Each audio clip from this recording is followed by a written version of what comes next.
Hello friends, कैसे हैं आप सभी। बिहार जल टारगेट में आप सभी का बहुत बहुत स्वागत है। मैं ऐसा करता हूं आप लोग जहां कहीं भी होंगे स्वस्थ और अच्छे होंगे। तो चलिए आज हम लोग अपने मैट्रिक्स बोर्ड्स परीक्षा में पूछे जाने वाले हिंदी से टोटल 25 मार्क्स के ऑब्जेक्टिव प्रश्न को पढ़ते हैं, जो कि इस बार अपनी मैट्रिक्स बोर्ड परीक्षा की दृष्टि से काफ़ी महत्वपूर्ण है और 100% वीवीआई प्रश्न है। इसलिए आप लोग जो है ना इस क्लास के एक एक प्रश्न को आप लोग जो है ना याद कर लीजिएगा। तो चलिए हम लोग क्लास को स्टार्ट करते हैं। इससे पहले साथियों, अगर पहली बार आए हैं आप लोग बिहार जल टारगेट पे, तो इसी तरह के पीडीएफ के साथ इम्पोर्टेंट क्वेश्चन बताया जाएगा आप सभी को आज से। तो आप लोग जो है ना बिहार जल टारगेट यूट्यूब चैनल को अभी सब्सक्राइब कर लीजिए, ताकि आपके मैट्रिक्स बोर्ड परीक्षा के समय में ना आपको एक एक प्रश्न का सजेशन दिया जाएगा जो कि पूछे जाने वाले होते हैं। तो चलिए क्लास को स्टार्ट करते हैं। तो यहाँ पे जो ना पहला प्रश्न है आप सबों के सामने है, देख सकते हैं। यहाँ पे कह रहा है नाखून क्यों बढ़ते हैं, किस प्रकार का निबंध है। इस प्रश्न को ना आप लोग याद कर लीजिएगा। इस प्रश्न को आप लोग याद करना नहीं भूलिएगा। नाखून क्यों बढ़ते हैं, किस प्रकार का निबंध है। तो ऑप्शन ए में है ललित, बी में है भावनात्मक, सी में विवेचनात्मक और डी में है विवरणात्मक। ठीक ना। तो आप सबको याद रखना ये एक ललित निबंध है। ऑप्शन नंबर इनका ए राइट हो जाएगा। तो यहाँ पे 1 से लेकर के 20 तक जो है ना प्रश्न हम अगले वीडियो में बता दिए थे, जिसका लिंक इसी के डिस्क्रिप्शन में जाके देख सकते हो। वहाँ आप सभी को ना 1 से लेकर के 20 तक प्रश्न याद करने के लिए दे दिए थे हम। तो आई होप आप लोग याद कर लिए होंगे, क्योंकि वो प्रश्न काफ़ी महत्वपूर्ण थे अपने मैट्रिक्स बोर्ड परीक्षा की दृष्टि से। देखिए अपना लोग के लिए ये प्रश्न है, हजारी प्रसाद द्विवेदी किस निबंध के रचयिता है। ठीक ना, हजारी प्रसाद द्विवेदी किस निबंध के रचयिता है। तो आप सभी कहते हैं हजारी प्रसाद द्विवेदी है ये नाखून क्यों बढ़ती हैं इनकी रचयिता है। आप सभी को बोलेगा कि नाखून क्यों बढ़ती हैं, तो देखिए यहाँ पे सबसे पहले देखिए हजारी प्रसाद द्विवेदी जो निबंध की रचयिता है। तो नाखून क्या है, नाखून एक क्या है, निबंध है।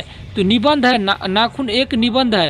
अगर कैसा निबंध है, तो यह एक ललित निबंध है। ठीक ना। तो ये आपको याद रखना, यह एक जो है ना ललित निबंध है नाखून। ठीक।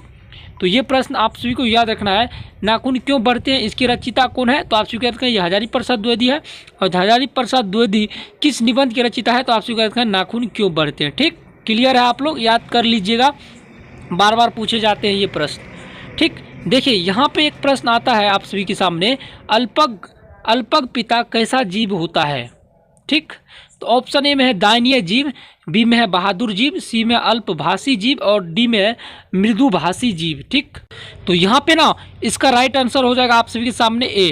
ठीक, ये ए हो जाएगा, दयनीय जीव। अल्पक पिता कैसा जीव है आपको पूछेगा, याद कर लीजिएगा। तो आपको याद रखना है दयनीय जीव है। ठीक, क्लियर है। अब देखिए दधीची की हड्डी से, ये दघीची की हड्डी से क्या बना था। ठीक ना। तो इंद्र का वज्र बना था। ऑप्शन नंबर आपका सी सही हो जाएगा। ये आपको याद करने ला, दघीची की हड्डी से ये इंद्र वज्र बना था। ठीक, इंद्र वज्र बना था, याद कर लीजिएगा आप लोग, अभी याद कर लीजिए। ठीक, चाहे आपको वीडियो रोक के लिखना क्यों न पड़ जाए, आप लोग पूरा देखिए, क्लास को पूरा कीजिए और चैनल को भी सब्सक्राइब कीजिए, अपने दोस्तों के साथ शेयर भी कीजिए। देखिए बल्ली अमाल क्या नहीं जानती थी, पढ़ना, बोलना, खेलना, लड़ना। ठीक, तो आप सभी को इतना है ना, बल्ली अमाल जो थी ना, ये अभी याद कर लीजिए। बल्ली अमाल जो थी ना, वो लड़ना नहीं जानते थे, किसी से वो प्रेम से बात करते हैं, लड़ना उसको आते ही नहीं थे, बिल्कुल लड़ना नहीं आते थे।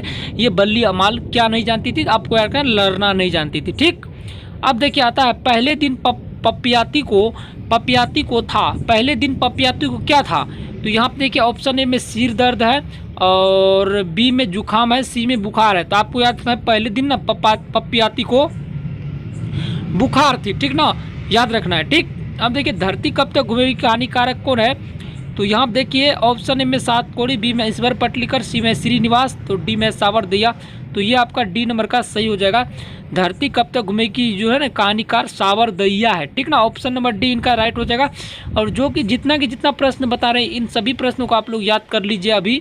देखिए धरती कब तक घूमेगी कहानी है, ये धार्मिक है, मनोवैज्ञानिक है, सामाजिक है और ऐतिहासिक है। ठीक ना, तो आप क्या कहते हैं ये कहानी ना सामाजिक है। ऑप्शन नंबर सी इनका सही हो जाएगा। ठीक, इसी तरह देखिए आप लोग 29 नंबर धरती कब तक घूमेगी नायिका है। ठीक ना, देखिए धरती कब तक घूमेगी कहानीकार कौन है, ईश्वर पटलेकर है। और धरती कब तक घूमेगी कहानी है तो ये एक सामाजिक कहानी है। और धरती कब तक घूमेगी की नायिका है तो ये आपको याद रखना है ना, ये नायिका सीता है, ठीक ना। धरती कब तक घूमेगी की नायिका है सीता है।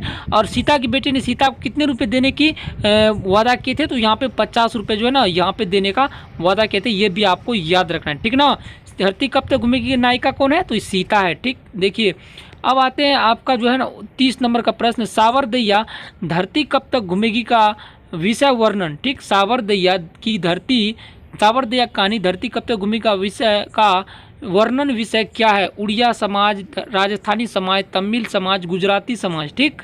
तो आप चूंकि ये ना एक राजस्थानी जो है ना, ये राजस्थानी कहानी का विषय है, ठीक ना। धरती कब तक घूमेगी सावरदैया जो है, ये जो है ना इसका वर्णन विषय राजस्थानी समाज में है, ठीक ना। ये राजस्थानी में लिखा गया ये कविता है, ठीक। देखिए अब आते हैं हम लोग आगे बढ़ते हैं 31 नंबर प्रश्न की ओर। 31 नंबर का प्रश्न है सवाल तो आपको याद रखना, सवाल तो रोटी का ही है, यहाँ पे रोटी हो जाएगा, ठीक। यहाँ पे रोटी हो जाएगा 31 नंबर में, ठीक। अब हम लोग बढ़ते हैं 32 नंबर प्रश्न की ओर। 32 नंबर के प्रश्न आप सभी के सामने, मछली का किस कहानी की रचना है। देखिए मछली किस कहानीकार की रचना है, तो आपको याद है भाई विनोद कुमार शुक्ल की जो है ना ये रचना है। मछली कहानी काफ़ी प्रचलित कहानी है और ये विनोद कुमार शुक्ल के द्वारा लिखा गया है। और देखिए ये जो है ना मछली कहानी किस प्रकार की कहानी है, तो ये भी देखिए यहाँ पे सामाजिक है, मनोवैज्ञानिक है और ऐतिहासिक है और वैज्ञानिक है, ठीक। तो मछली जो है ना एक सामाजिक कहानी है, यानी समाज को सीख लेना चाहिए कि किस प्रकार से जो है ना किसी जीव की हत्या नहीं करनी चाहिए और किसी जीव को जो है ना नहीं इस तरह से मौत देना चाहिए। देखिए ये मछली कहानी जो है एक तरह की सामाजिक कहानी है, ठीक। अब देखिए आता है आपका 34 नंबर का प्रश्न की ओर हम लोग बढ़ते हैं। 34 नंबर के प्रश्न आप सभी के सामने है, देख सकते हैं आप लोग जो है ना। ये प्रश्न है यहाँ पे, महाविद्यालय पुस्तक से कौन सी रचना संकलित है, तो आप सभी को याद करना महाविद्यालय पुस्तक से ना ये मछली कहानी जो है ना संकलित है। ऑप्शन नंबर बी इनका राइट हो जाएगा, ठीक ना। अब देखिए आता है आपका जो है ना एक महत्वपूर्ण प्रश्न है, इनको भी आप लोग याद कर लीजिएगा। देखिए मछली कहानी में किस वर्ग का जीवन वर्णित है, तो आपको क्या निम्न मध्य वर्ग के ये ना जीवन निम्नलिखित है, ठीक ना, वर्णित है। ये भी आपको याद कर लेनी चाहिए, काफ़ी महत्वपूर्ण प्रश्न है। देखिए अब आता है संतु नरेन आपस में कौन है, संतु नरेन आपस में कौन है। देखिए भाई भाई, चाचा भतीजा, भाई बहन, जीजा साला, ठीक ना। तो ये ना संतु और नरेन जो है आपस में ये भाई है, ठीक ना।